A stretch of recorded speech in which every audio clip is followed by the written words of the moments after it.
Eh bien, je suis ravie de vous accueillir en fait au 5e forum de la cybersécurité et un forum international qui est bien représenté par Jarno Limnen, directeur cybersécurité de la société Stomsoft. So I am happy to present you, Jarno Limnen. You are doctor in military sciences.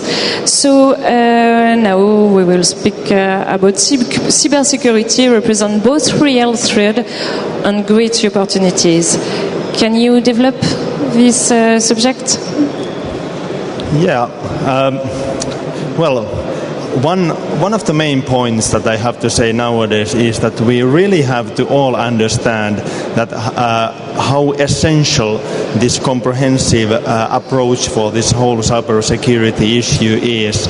And one of the key points that I have been mentioning many times to politicians, especially when they are asking that what is the main issue that we have to do now, is that we have to popularize this issue.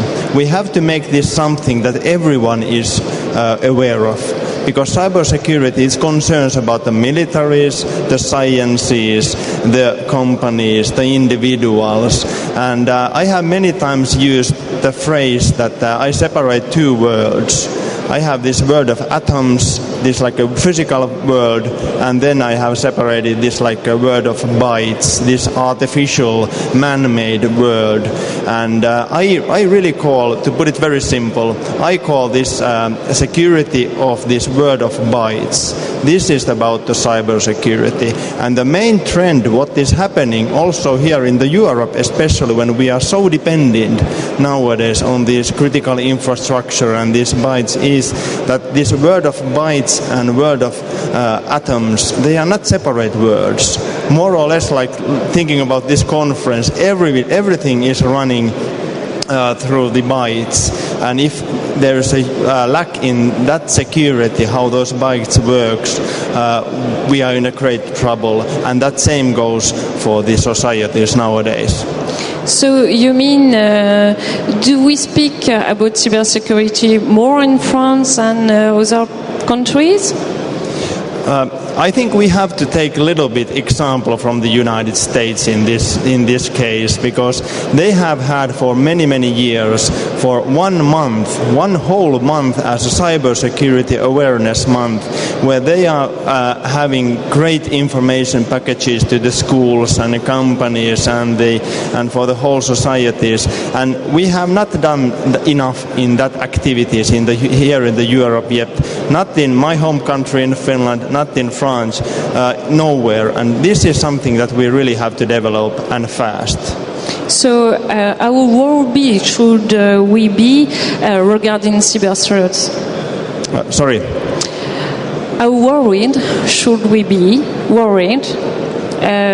regarding cyber attack?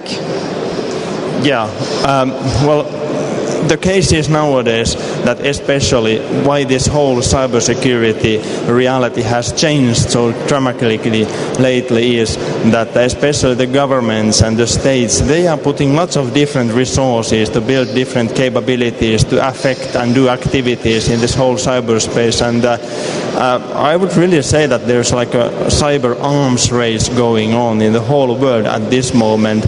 And I have been really noticing when I'm traveling quite a lot because of my work in different parts of the world, there's a lot of suspicion nowadays, because especially the countries, they don't know what exact capabilities the other countries have, and then they are like thinking that, hey, maybe we should put a little bit more resources and develop more and more efficient cyber capabilities, because we don't know what the others and the adversaries what they have.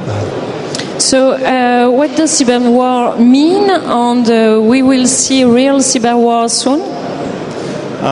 I think in every conflict, today and in the future, there is as an essential part of this whole conflict, there will be a cyber element. It's like one more operational element, like the people in the United States, they like to call it like a fifth dimension of the warfare.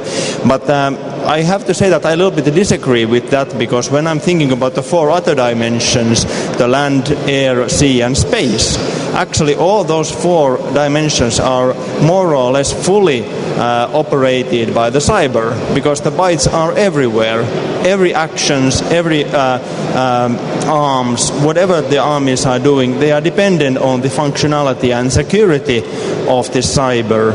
And I have also noticed that especially in the political life, cyber has been thought as a good option to use instead of the use of the physical power, because then you don't kill so many people or get your own men killed, and it's much more efficient and cost much more cheaper also. So that is one reason why especially the states are using different cyber capabilities nowadays. So with Stonesoft, what do you do regarding the cyber war you see arrived? When I'm thinking about the cyber war, I think there are three key elements. One is the defense. You have to build as preventative as you need your own systems. Then you have to have the resilience, because no security company in this field, you can't promise 100% security. That's myth. You can't promise the same issue in the physical world, and you can't promise that in the world of bytes. You have to have the resilience that every now and then something bad happens and you should survive for that. And the third part is you need an offensive mentality. You have to understand how the attackers are acting and how they are trying to find your vulnerabilities and so on. And of these three key elements, what we are doing in the Stonesoft, we are concentrating on the defense and building the resilience in the company and governments also. So thank you very much, Arnaud Limel, to be there today to represent the international cybersecurity today. Thank you. Thank you.